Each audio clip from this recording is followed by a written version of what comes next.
Bonjour toutes et tous.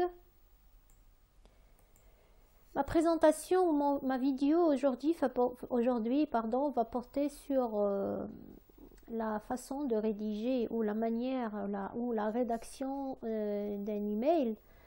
Un email, bien sûr, au début, il faut bien sûr faire la distinction entre vous avez deux types d'emails, un email formel et un email informel.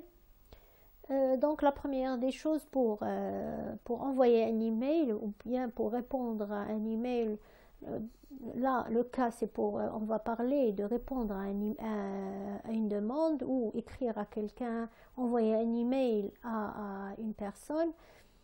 La première des choses c'est qu'il faut avoir une adresse électronique professionnelle, c'est-à-dire avec le nom et le prénom. Et bien sûr, c'est une vraie adresse électronique professionnelle.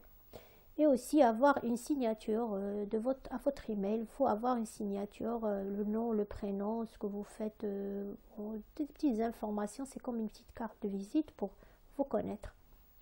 Donc moi, aujourd'hui, je vais parler bien sûr, je vais vous expliquer un petit peu sur ce que c'est l'email formel. L'email informel, c'est ce qu'on écrit entre nous ou des amis avec des personnes intimes ou quelque chose comme ça. Ce sont bien sûr des emails informels qui ne demandent pas beaucoup d'efforts.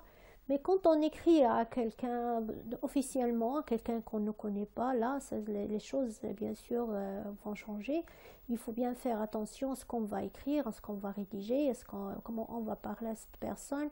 C'est-à-dire que la personne à laquelle on va envoyer cet email, c'est-à-dire il va vous connaître à travers vos lignes, à travers vos écritures, comment vous écrivez, comment vous rédigez, comment vous vous exprimez, comment vous vous présentez. Tout ça, il sera pris en considération. Là, moi, je vous ai mis ici un exemple d'email, bien sûr formel, officiel, qu'on envoie à un directeur ou une directrice d'entreprise. Et bien sûr, bon, je viens de rédiger, je fais ma petite rédaction. La première des choses, c'est bien sûr, vous avez le destinataire, il faut bien écrire, il ne faut pas faire bien sûr des fautes, une faute, parce qu'un email, ça doit être copié et écrit correctement. L'adresse email de la personne destinataire, il doit être écrite bien sûr correctement et bien écrite, il faut faire attention à ce qu'on ne fasse pas de fautes. Et puis, vous avez l'objet, il faut bien sûr, ici, il faut écrire, il faut avoir un objet, votre email doit avoir un objet, comme ici, moi, j'ai mis offre d'emploi.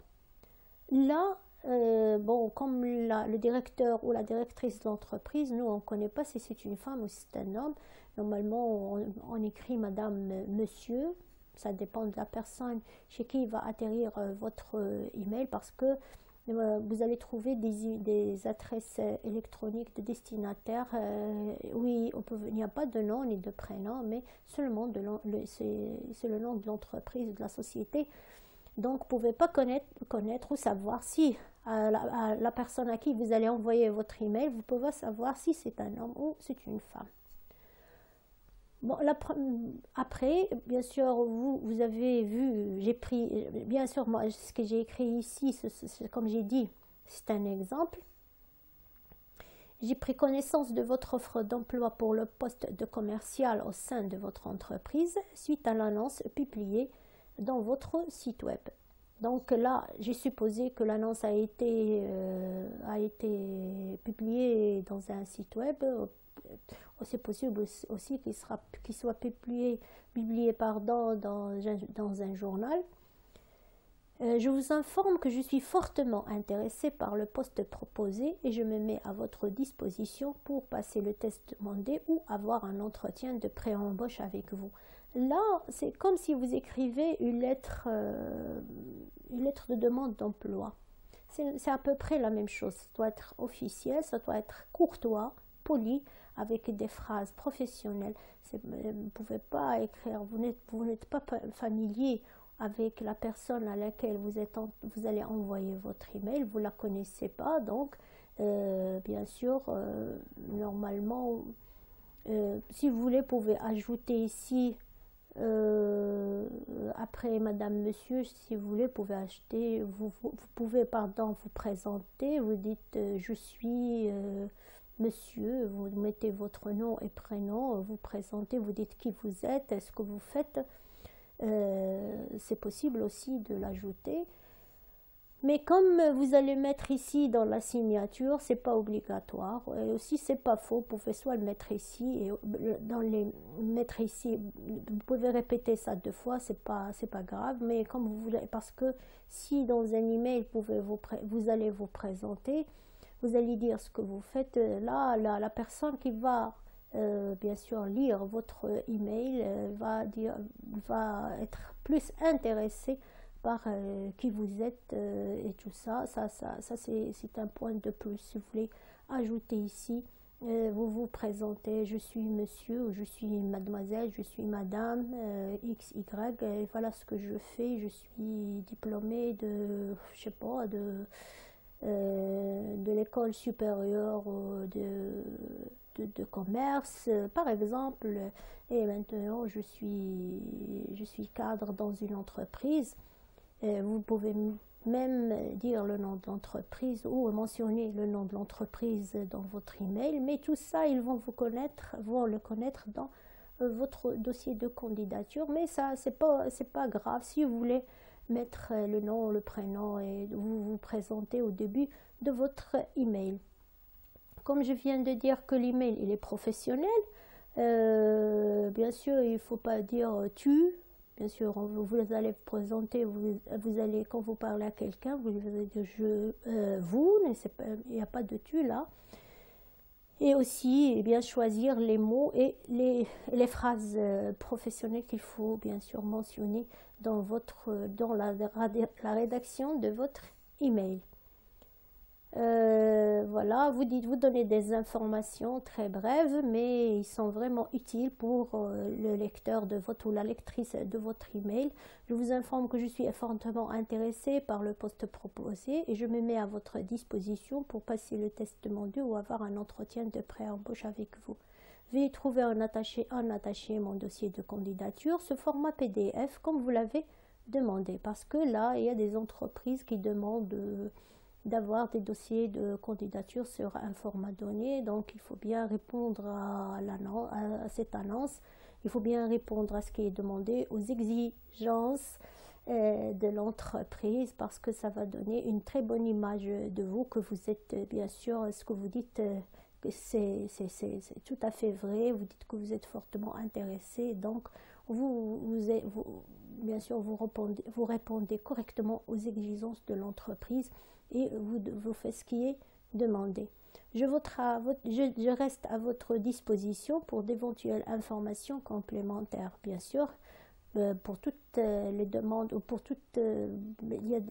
pour les offres d'emploi, tout ce que vous demandez, tout ce qui est offre d'emploi, tout ce qui est candidature, il faut toujours ajouter cette phrase « Je reste à votre disposition pour d'éventuelles informations complémentaires » parce que c'est sûr, ça montre que vous êtes vraiment intéressé par le poste et que vous voulez vraiment avoir ce poste et que vous êtes bien sûr à la hauteur de ce qui est demandé, parce que vous avez toutes les informations possibles qui sont utiles pour le poste proposé.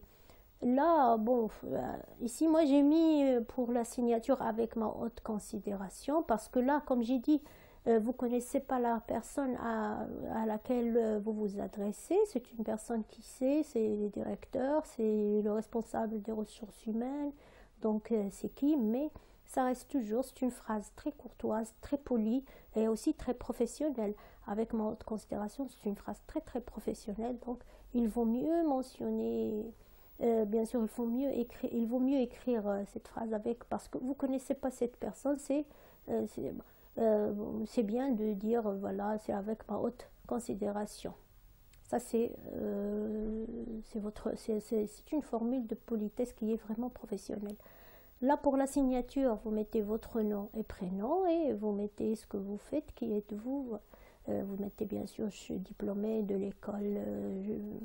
ou cadre dans une entreprise, vous mettez votre numéro de téléphone, tout ce qu'il faut. C'est une signature tout à fait normale des emails. Ça, c'est très connu. Nous tous, on a une signature où on met tout ce qu'il faut. Bien sûr, il faut mettre, si vous avez bien sûr un site web personnel, vous pouvez l'ajouter dans votre adresse, dans votre signature. Bon, ça dépend.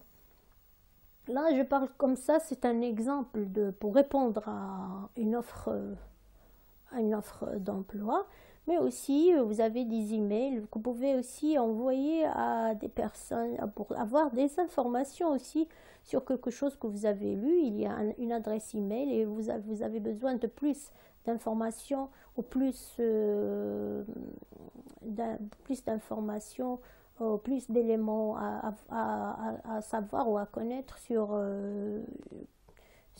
quelque chose. Donc, vous pouvez aussi envoyer un email, mais c'est la même chose. Il reste toujours que la personne à laquelle vous allez envoyer votre email, vous ne la connaissez pas. Donc, il faut pas la tutoyer.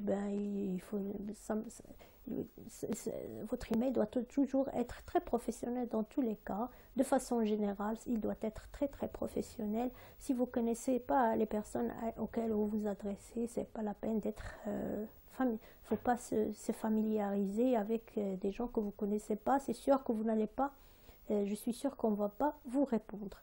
Donc là, je vous ai donné des petites idées, ou bien sûr, je vous ai expliqué un petit peu ce que c'est un email formel avec tout ce qu'on peut rédiger, comment on peut le rédiger. C'est seulement un exemple.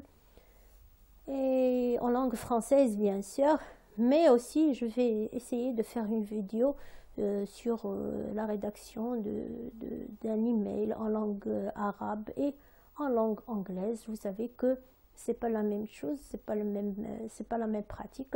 La rédaction des lettres administratives ou la rédaction des emails professionnels, c'est pas la même chose. Les langues, bien sûr, chaque langue a sa philosophie et ils ne peuvent pas être la même. La rédaction ne peut pas être la même. Donc, j'espère que je vous ai bien expliqué et je vous dis au revoir et à la prochaine fois.